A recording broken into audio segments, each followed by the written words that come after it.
Please welcome our Grand Marshal, three-time NFL Defensive Player of the Year, Houston Texans defensive end, J.J. Watt.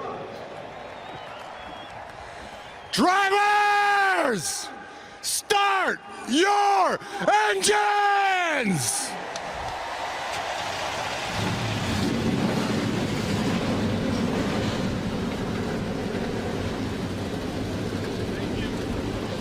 $1,600 feet to the start line as Dale Earnhardt Jr., two-time winner of the 500, is going to make that hard left turn. And Mike, what I look 100,000 people on their feet anticipating the start of this race. Green flags in the air. Boogity, boogity, boogity. Let's go racing at Daytona, boys.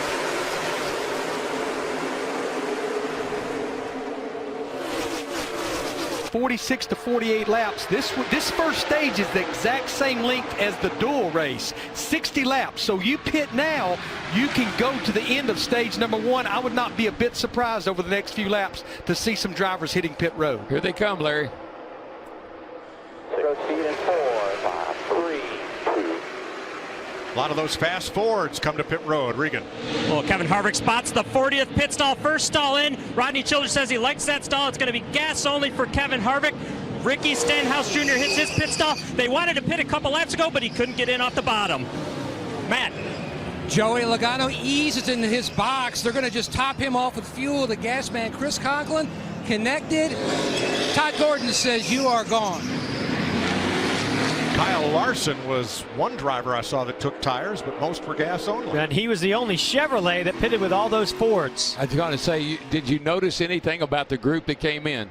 They were all Denny Fords. Hamlin loose off of turn 4. Just saved it there. I don't know if he was trying to come to pit road, possibly. Here's a shot. Oh, I see Denny Hamlin's 3 wide in the middle. Oops. Oh, just so close. I think right here it's Blaney's got to worry about himself. He'd like to help Keselowski, but he just can't do it. It might jeopardize him winning this stage. So I think he's going to hold what he's got. Yeah, William Byron's shot was right there. Blaney did a great job blocking the bottom lane. On the top side, Ryan Blaney brings him to the green and white checkered flag and wins stage 2 in his Penske Ford. Mike, you help when you can. You help your teammates, but when it means it's going to hurt you, you got to just worry about yourself. Want to peel off early if you're coming, and some of them are. Boy, a bunch of them did, but not our leader. Whoa! Car goes around in the trial, the spin, sliding out of control. B.J. McLeod brings out the caution. Stenhouse has wrecked on pit road with Tyler Reddick. Another car is sitting littered in the grass, and we're under caution. That is the 52. That's Cody Ware. I think Reddick got the left rear tire of Jimmy Johnson, then Jimmy couldn't get in his pit stall. That's one of the most difficult things in the world to do, is running 200 miles an hour and try to get on pit road under green conditions. You can see Stenhouse too close to the pit wall. I don't know if they're going to even be able to get the left side up on that car.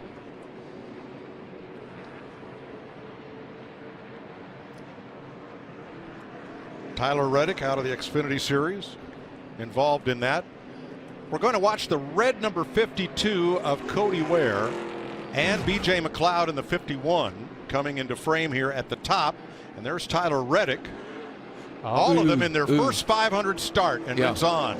Yeah, and I just wonder if McLeod was trying to get woed up, and I think Cody Ware had no idea he was coming to pit road.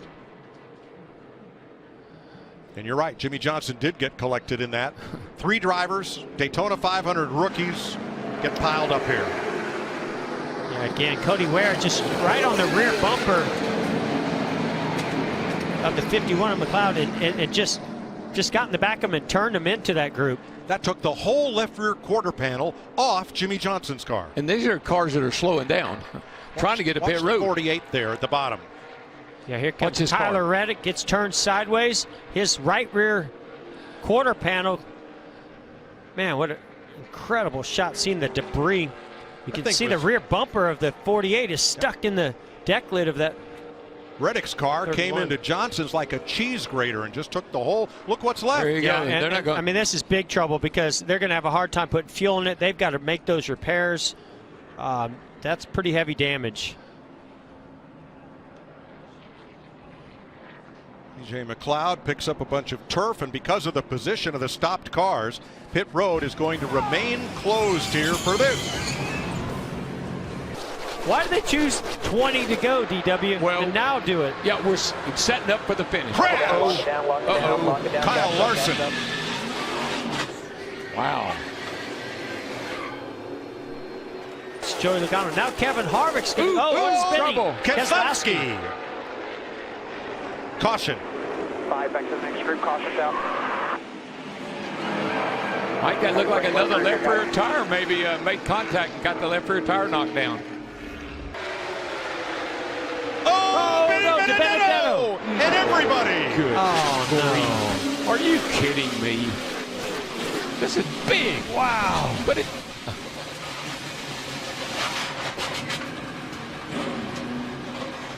Boy, it just reminds me of the Clash. Same type of carnage that we saw where these cars were going everywhere. A lot of damage as they all got to turn 3. Well, that ruined everything. I mean, sometimes I'm speechless. I'm speechless. You know, there's just those feel-good stories that build in a race, and boy, Matt DiBenedetto was doing such an amazing job. Oh man, I know he was. So let's go to the Goodyear blimp as drivers climb out or try to make their way back to pit road, and look at the outside lane. DiBenedetto and Paul Menard. Yeah, Paul Menard giving a pretty nice push down the back straightaway to DiBenedetto. Gets to his right rear. Oh yeah, that just starts to turn him a little bit. Got him in the right rear. And then he collects Menard. Yeah. Logano just misses it, but the whole outside lane and half the inside pile up. And this is exactly what we were just talking about. At this stage in the race, you can start to taste victory in the Daytona 500. You want to see that checkered flag, and you'll do anything to get it, and you know you've got to be more aggressive with those bump drafts. It looks exactly like the Clash.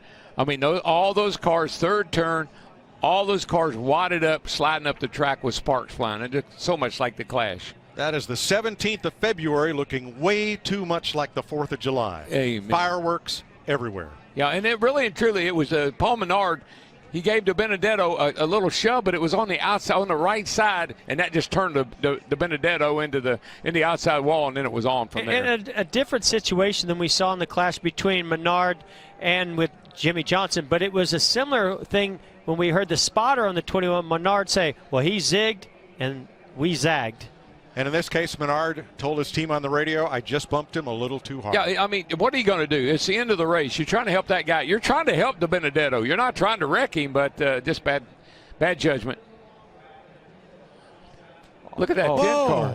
Almirola's number 10. Look at David Reagan underneath the 10 of Almirola. David Reagan, see what springs he's running. Look at that. All those sparks flying. My gosh. Man. Oh, he's going to turn the 30. Oh, man, he almost turned the 34 McDowell. Great save by McDowell. Now, here we go. They wrecked again. Larson and Stenhouse. You won't believe how Ryan Preece shot the gap and got through there. I can't believe it.